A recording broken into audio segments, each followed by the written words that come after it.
Making a kids show is hard. You have to create interesting characters that aren't just stock atypical bully, nerds, or jocks, while still weaving in a narrative that gives good moral lessons while not alienating the older kids, and weird adults, myself included. On paper, the powerhouse is a hard sell. Stop me if you've heard this before, but a human discovers a magical world at a point in their life where they don't really feel like they belong at home, starting a journey of self-discovery and... But I watched it anyway after a friend recommended it to me, and you know what, it's just fun and lively, and that's something I feel like a lot of people could do with right now. It's also worth mentioning that I laughed. A lot. Out loud. A sign perhaps of my dwindling sanity in lockdown, or more likely due to an excellent script and great voice talent. The voice acting is absolutely phenomenal. Wendy Malick, previously responsible for a bunch of stuff, has such a distinctive voice and character. She really nails the happy-go-lucky attitude of Ida Longclaw. Alex Hirsch of Gravity Falls fame voices King, and his signature charm is certainly abundant in the series. I sometimes just forget that it's his voice, despite it being pretty distinctive, which is a testament to his versatility and ability to slip into a character well. Sarah Nicole Robles is our true protagonist, voicing the dorky yet capable Luz Noceda. Again, she really nails her part, giving across vibes of real youthful optimism, but also has no clue what she's doing 90% of the time. The recurring supportive cast isn't amazing for me, but does have some real standout performances, mainly Mae Whitman, the voice of Amity, who really nails some of the later emotional scenes. We'll come back to Amity later. I'm not a huge fan of Willow and Gus, but Willow does at least have some good character development in the episode Understanding Willow. And I never felt as though their characters were just, we are friends of the protagonist because we too do not fit in. All of the characters are multifaceted and just really likeable.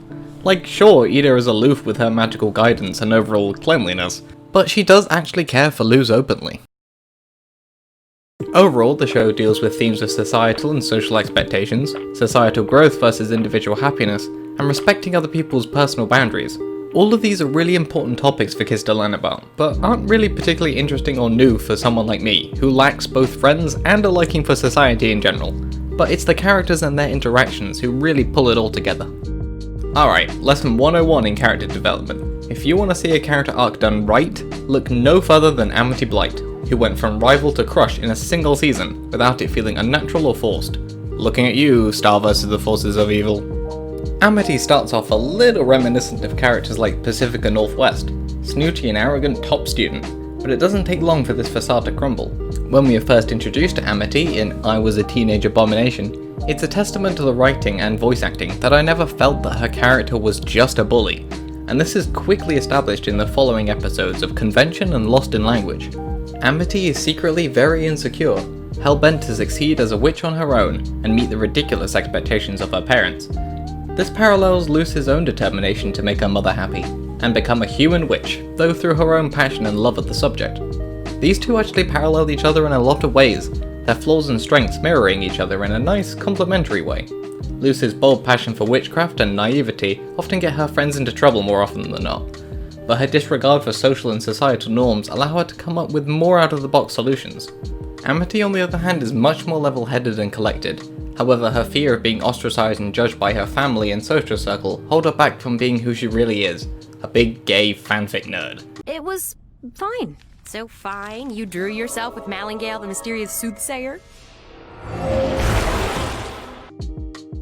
Amity even comments on how Luz has shown her things she'd never dreamed of doing in possibly my favourite episode, Enchanting Gromfight. Amity's attraction to Luz isn't out of nowhere, but is developed over time through shared experiences and understanding. Over the episodes, we see Amity slowly distance herself from her unhealthy relationships, and become more open about her history and emotions. This is shown most clearly in Understanding Willow, where Luz's acceptance of her really strengthens their relationship. Okay, let's talk about the elephant in the room. Amity is possibly Disney's first explicitly LGBTQ+ animated recurring character. While not being a part of the community myself, I personally found the representation was handled really well. It's not called attention to or made a big deal out of, and I never felt as if this character trait was purely included so Disney could pander to the LGBTQ+ community, but instead was added because these two characters have real chemistry together. The good use of representation doesn't just stop there though. Luz and her presumably single-parent mother are Dominican American, and a large majority of the main and supporting cast are strong female protagonists, But again, this doesn't feel like pandering or an obligation to fill a diversity quota. This feels like pure and simple character-driven storytelling, and that is where the Owl House really shines. The plot isn't particularly active, with just enough mysteries and showmanship to keep the truly die-hard fans hooked. Most of these are centered on the Emperor's Coven and Lilith and Ida's true relationship. Lucky for you guys, I have found out the true identity of the Emperor. At the end of the day, the story isn't really about uncovering mysteries. Instead, at its heart, the show is about weirdos sticking together and accepting each other's eccentricities. I'm 100% okay with a slightly less engaging plot, as long as the characters are fun and interesting to watch, which all of them most certainly are. Yeah, except for Hootie. I forget I'm here too! Boop! Space unicorn,